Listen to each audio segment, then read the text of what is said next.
Bien-aimés auditeurs et auditrices, que c'est beau d'appartenir à Christ qui a fait de son Église un royaume.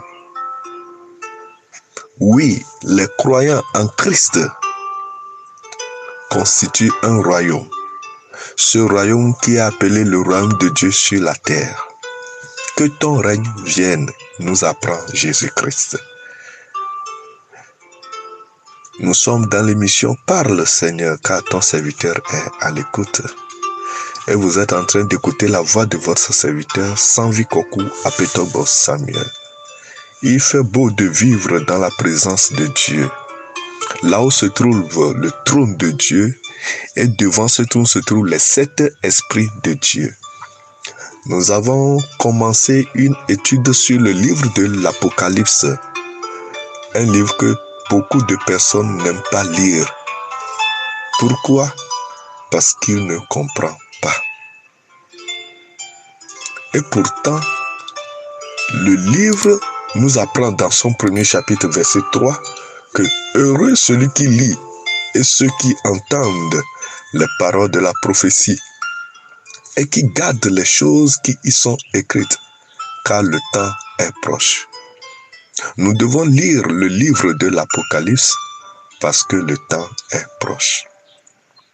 N'essaie pas de comprendre, mais lis seulement. Faisons une première lecture et après, le Saint-Esprit créera la soif en nous de comprendre. Nous n'allons pas comprendre tout, mais le Saint-Esprit essaiera de nous convaincre, de nous préparer à l'avènement de Christ et de résister aux tempêtes, aux tribulations qui viendront sur le monde. Aujourd'hui, nous sommes à la 5e partie de cette étude merveilleuse sur le livre de l'Apocalypse que nous avons dénommé l'essentiel pour le livre de l'Apocalypse. Car nous parlerons uniquement que de l'essentiel, ce qu'il nous faut, ce qu'il te faut, ce qu'il me faut. Que le Seigneur nous bénisse.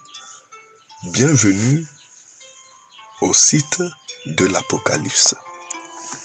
Nous continuons notre lecture aujourd'hui et nous allons lire le verset 7 jusqu'au verset 10 si le temps nous le permet. Apocalypse chapitre 1 à partir du verset 7. Voici, il vient avec les nuées, et tout œil le verra, même ceux qui l'ont percé, et toutes les tribus de la terre se lamenteront à cause de lui. Oui, Amen. Je suis l'alpha et l'oméga, dit le Seigneur Dieu, celui qui est, qui était et qui vient, le Tout-Puissant. Moi, Jean, votre frère, et qui est part avec vous à la tribulation et au royaume et à la persévérance en Jésus. J'étais dans l'île appelée Patmos à cause de la parole de Dieu et du témoignage de Jésus. Nous allons nous arrêter sur le verset 9 et parler un peu sur le verset 7 et 8.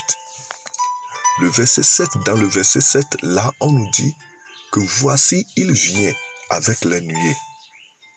Qui vient avec les nuées? C'est Jésus-Christ. Il vient avec les nuées.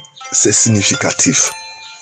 Avant Jésus, avant qu'il ne vienne dans le monde, ou bien avant qu'il n'accomplisse sa mission dans le monde, la Bible dit l'ange de l'Éternel, l'ange de Dieu appelé Gabriel, a annoncé la nouvelle à Marie, qu'elle serait enceinte, elle mettra au monde un fils qu'on surnommera Jésus, fils de Dieu, et celui-là sauvera son peuple. Jésus est né comme un enfant, un bébé. Il a grandi comme tout homme. Il est rentré en apprentissage. Et à 30 ans, il est allé se faire baptiser dans le Jourdain par Jean-Baptiste, qui était son cousin, c'est-à-dire sa maman était Élisabeth. Et lorsqu'il fut baptisé, l'Esprit descendit sur lui et l'amena dans le désert. Il passa 40 jours, 40 nuits dans le jeûne et prière. Il fut tenté par le diable, éprouvé par Dieu.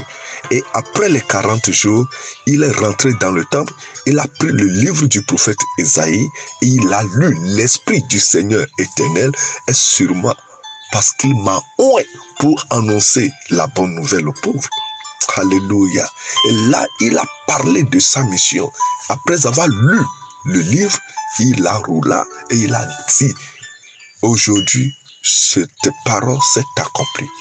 Jésus a commencé par faire son ministère. Il prêchait la bonne nouvelle aux gens, il guérissait les malades, il chassait les démons. La vie des gens a été restaurée. Et à la fin, il fallait qu'il meure et que son sang soit versé pour que nous soyons pardonnés, acceptés comme enfants de Dieu. C'est pour cela que Romains chapitre 10, verset 9 à 10 nous dit que si tu confesses le Seigneur Jésus-Christ et si tu crois dans ton cœur que Dieu l'a ressuscité des morts, tu seras sauvé. Ainsi, nous avons cru au sacrifice de Jésus-Christ et nous sommes sauvés. Nous sommes devenus une nouvelle créature et le sang de Jésus-Christ nous a pardonnés et purifiés. Lorsqu'il a été enseveli, le 3e jour, il est ressuscité. Il a rassemblé ses disciples, il les bénissait et il fut enlevé, entouré par des nuées. Alors ce Jésus-là reviendra, alléluia. Mais il ne reviendra pas comme étant un petit enfant. La Bible nous dit dans le verset 7 de l'Apocalypse chapitre 1 qu'il vient avec les nuées. Il vient avec les nuées, ça veut dire qu'il vient en tant que roi, en tant que le Tout-Puissant, en tant qu'un homme puissant, fort, rempli d'autorité et de pouvoir. Il vient avec les nuées et tout le verra. Jésus-Christ viendra, tous les Togolais le verront, tous les Béninois le verront, les Africains, les Européens, les Américains, et la Bible dit même ceux qui l'ont percé. Et toutes les tribus de la terre se lamenteront à cause de lui. Oui, amen. Ce verset 7 nous serait plus détaillé dans les chapitres à venir. Comment est-ce que Jésus-Christ viendra? Il viendra faire quoi encore sur la terre?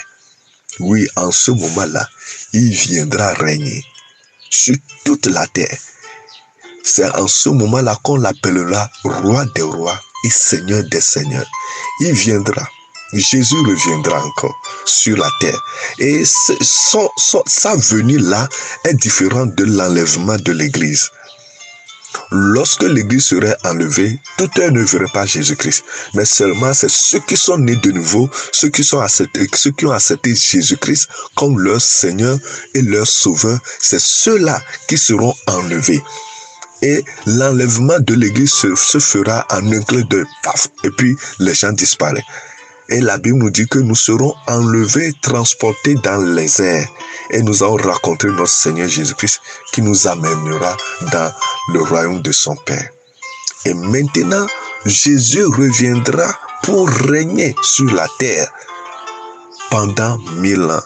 Nous reviendrons sur ça. Les chapitres suivants nous éclaircira plus sur le retour triomphal de Jésus-Christ sur la terre. Et là, on termine la phrase en disant oui et amen. Oui et amen. C'est-à-dire, c'est sûr et certain que cela s'accomplira. Vous le croyez ou pas, Jésus-Christ reviendra un jour. Tu le crois ou bien tu le rejettes, tu marches selon ta philosophie, peu importe, Jésus reviendra. Alors préparons-nous pour rencontrer le Seigneur Jésus. Car il est écrit, je suis l'alpha et l'oméga, dit le Seigneur Dieu, celui qui est, qui était et qui vient, le Tout-Puissant. Jésus reviendra, le Tout-Puissant reviendra. Il était, il est, il était et il reviendra. Jésus, il dit, je suis l'alpha et l'oméga. Oui, ça personne ne peut le dire. Il est le début, il est la fin.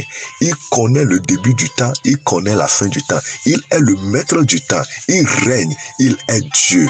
Il est l'alpha et l'oméga. C'est avec ça qu'il dépasse tous ceux qui se disent Dieu. Que le Seigneur nous bénisse, n'est-ce pas merveilleux? ce livre prophétique, Apocalypse. Vous venez d'écouter la voix de votre serviteur, Sanvi Kokou Apetogbo Samuel. Et je crois que ce n'est pas encore fini pour nous, mais le meilleur reste à venir. Paix et joie à nos cœurs. Bye bye.